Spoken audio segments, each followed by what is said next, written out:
Dites-moi les gars, ici il fait bon. Et quoi de mieux qu'une M4 pour rouler chill? Ben, une M4 cab. Salut les amis! J'espère que vous allez bien. Aujourd'hui on présente donc une M4 compétition, la G83 donc pour la version cab, sinon c'est G82 donc pour la version coupée. Un moteur donc qui est équipé de la même motorisation que la normale, donc c'est-à-dire un 3 litres 600 lignes turbo qui développe 510 chevaux et 650 Nm de couple pour 41 chevaux fiscaux. Il est équipé de très belles jantes 19 pouces et de disques ventilés et percés à l'avant et à l'arrière qui freinent un total de 1 tonne 920. Oui, j'ai pas forcément donné la taille des disques et ni des pistons malheureusement. Et par contre, ce que je sais, c'est qu'elle pèse 195, donc c'est-à-dire 200 kg de plus que la version coupée, ce qui est vraiment énorme. Et le coffre, quant à lui, fait 385 litres. Donc forcément, il y a le système cab qui est ici. Donc on a une 12 volts là, un filet de rangement sur la droite et un autre sur la gauche. Pas de fermeture électrique. Petit signe compétition. Le coffre de la coupée, lui, fait 440 litres et on se dirige gentiment sur la trappe à essence. Le réservoir qui, quant à lui, fait 59 litres, que ce soit sur version cab et coupée, et elle consomme en moyenne 10 litres au 100, enfin 10,2. Donc on va plutôt arrondir et dire 11. Écoutez, maintenant on va jeter un petit coup d'œil au niveau de la configuration. C'est vrai qu'elle est très jolie. Configuration d'origine de chez BMW. Donc toujours avec les gros haricots sur l'avant. Donc on aime ou on n'aime pas. D'ailleurs n'hésitez pas à me le dire en commentaire ce que vous en pensez. Et on a ici la caméra avant. Ici tout le système donc de régulateur de vitesse qui a été bien intégré là. Elle a le pack carbone. Donc quelques éléments en carbone. La plaque format suisse qui a été mis à un bon endroit. Franchement ça fait très propre. Des belles nervures sur le capot. Des très belles jantes encore une fois au passage. Le signe M4 compétition ici. On a les coques de rétro en carbone. Caméra ici, de belles jupes en noir brillant. Et au niveau du pare-choc arrière, on a donc deux éléments, du noir brillant avec du carbone qui se mélange et deux doubles sorties. Et de manière générale, j'aime bien cette couleur vraiment. Vous connaissez mes goûts en termes de configuration un peu atypique justement. Et là, on y est parfaitement et c'est ça que j'aime bien. Habituellement, je fais la place arrière, mais alors là, je vais mettre à l'aise à l'avant et puis mettre derrière ensuite pour voir un peu ce que ça donne. Mais là, pour 1m70, là, je suis parfaitement bien. Oui, la configuration intérieure est sympathique, on va le voir tout de suite. Et là, les câbles, quand ils sont décapotés, c'est quand même vachement plus pratique pour entrer à l'intérieur.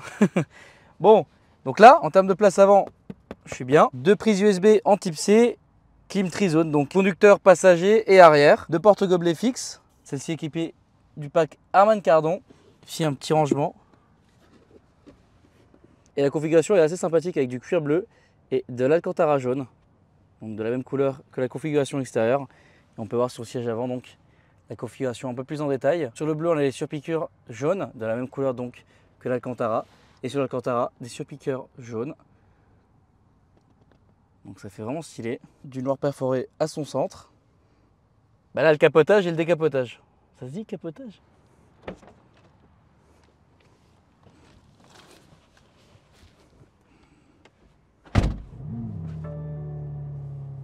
Alors, j'appuie sur le bouton dans 3, 2, 1.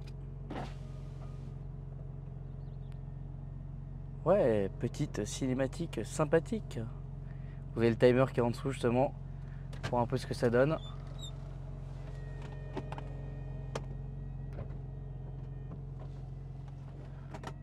Et là on est bon. Le décapotage maintenant.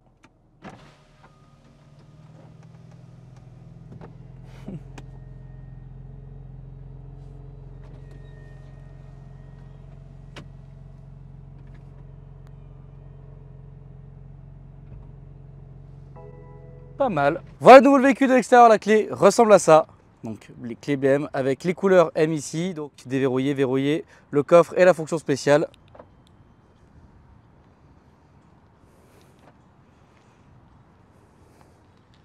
Signature lumineuse.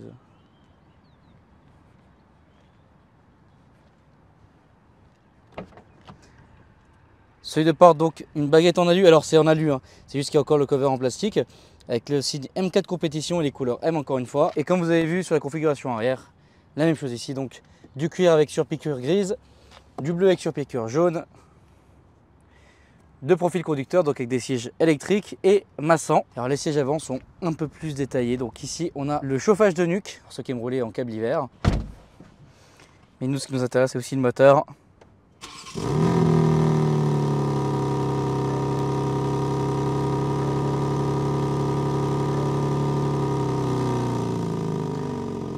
Donc là on est en mode normal, échappement fermé.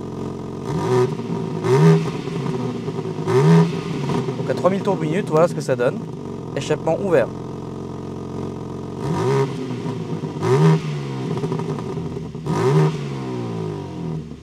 Quelques pops. Et maintenant je vais mettre le mode M2.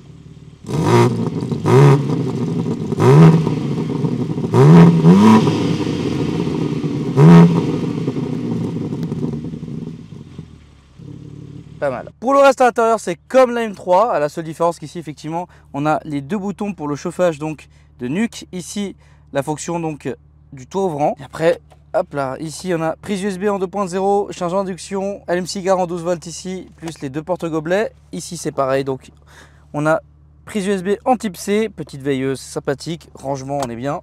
Et puis bah, écoutez, toujours le même volant donc avec du carbone gloss, les deux boutons M donc que vous pouvez configurer en fonction de ce que vous aimez, les palettes fixes au volant en carbone aussi.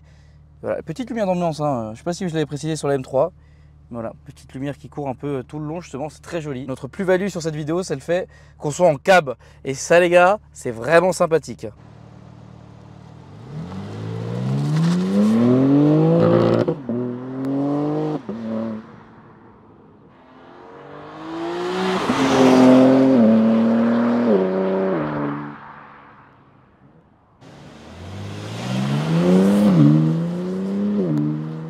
Bon, comme la M3, c'est une boîte auto 8 rapports avec transmission intégrale qui peuvent être désactivables.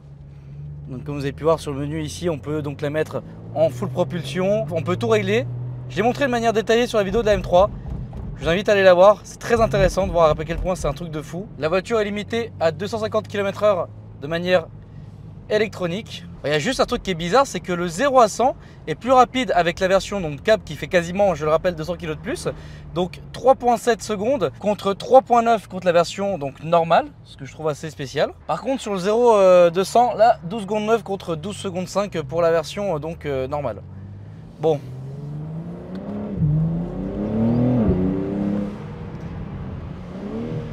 On entend vachement les turbos souffler, ça c'est vraiment très impressionnant.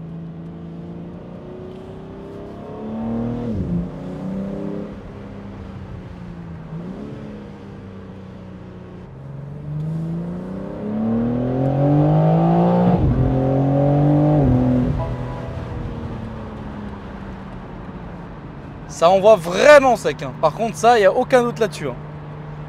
Je vais aussi vous faire un petit plaisir, vous mettre le bon menu aussi. Voilà, comme ça vous avez toutes les informations.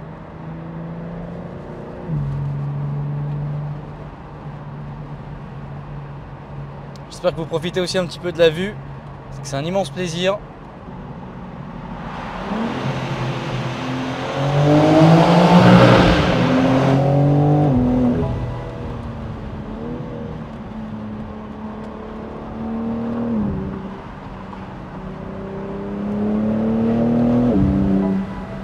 Bon, ça fait un petit plaisir, je pense. Je dirais même un immense plaisir. C'est vraiment sympathique. Puis je pense que vous avez pu un peu analyser toutes les données. Donc autant l'affichage tête haute que l'affichage digital ici, tant que l'écran là aussi. Vous avez justement toutes les informations. Et toujours cette vue vraiment incroyable. Si on regarde d'un peu plus près. C'est vraiment super beau. Une chose que j'ai pas précisé sur la M3, c'est qu'on peut aussi passer la vitesse par le pommeau. Donc voilà, je pousse pour diminuer ma vitesse. Et je ramène vers moi pour augmenter de vitesse, voilà. Ce que je trouve le meilleur système, contrairement justement à Volkswagen qui ont un système un peu différent où vous devez pousser pour passer la vitesse. Bon, après les goûts et les couleurs.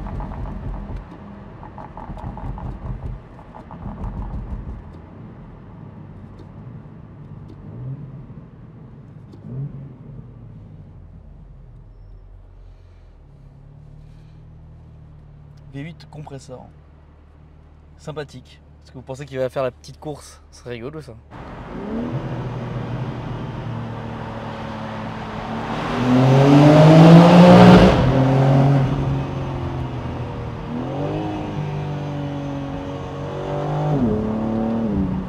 Oh là là, le bruit.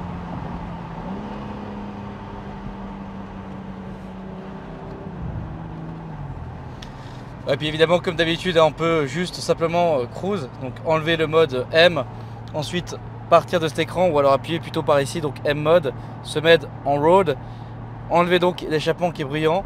Et donc là, on est tranquille. Pour remettre la boîte donc en auto, on rebascule sur la droite ici.